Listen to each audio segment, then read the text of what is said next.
চলমান সংঘাত, রক্তক্ষয় আর মুসলিম উম্মার অস্থিরতার মধ্যে অনুষ্ঠিত হলো ওআইসির জরুরি সম্মেলন। সম্মেলনে যোগ দিয়েছে বিশ্বের 40টিরও বেশি মুসলিম দেশ।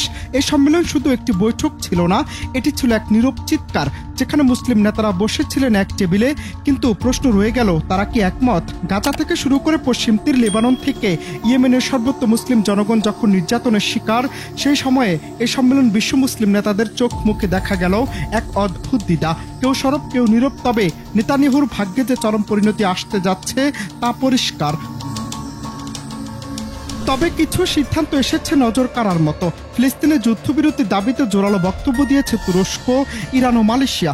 সৌদি আরব তুলনামূলকভাবে সতর্ক ভাষা ব্যবহার করলেও মানবিক সহায়তা পৌঁছে দেওয়ার আহ্বান জানিয়েছে। কাতার ও জর্ডানের অবস্থানও ছিল অপেক্ষাকৃত কূটনৈতিক, তবে স্পষ্ট। সবচেয়ে চোখে পড়ার মতো বক্তব্য আসে ইরানের প্রতিনিধি থেকে। তিনি বলেন, যদি মুসলিম উম্মাহ একত্রে সিদ্ধান্ত নেয়, তাহলে কোনো পরাশক্তি আমাদের দাবিয়ে রাখতে পারবে না। ফিলিস্তিন একদিন মুক্ত হবেই।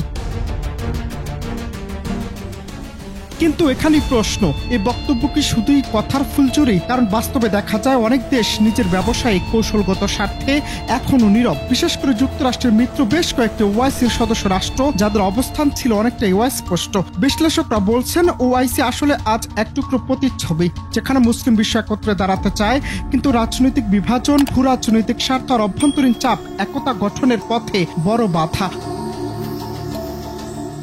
এই সম্মেলনের আরেকটি বড় বার্তা ছিল বিশ্ব মিডিয়ার নীরবতা, পক্ষপাত, দুষ্ট আচরণ। এ নিয়ে বেশ কিছু দেশ তীব্র সমালোচনা করেছে। সাংবাদিকদের নিরাপত্তা, সত্য প্রকাশের অধিকার, এসব বিষয় সম্মেলনে আলোচিত হয়েছে। তবে বাস্তবতা হলো, এসব প্রস্তাব কতটা কার্যকর হবে তা নির্ভর করবে সদস্য রাষ্ট্রগুলোর আন্তরিকতা ও পদক্ষেপের উপর। ওআইসির সম্মেলন আমাদের একটি কথা মনে করিয়ে দেয়, ঐক্য ছাড়া মুক্তি নেই, মুখে নয় কাজেই চাই সংহতি।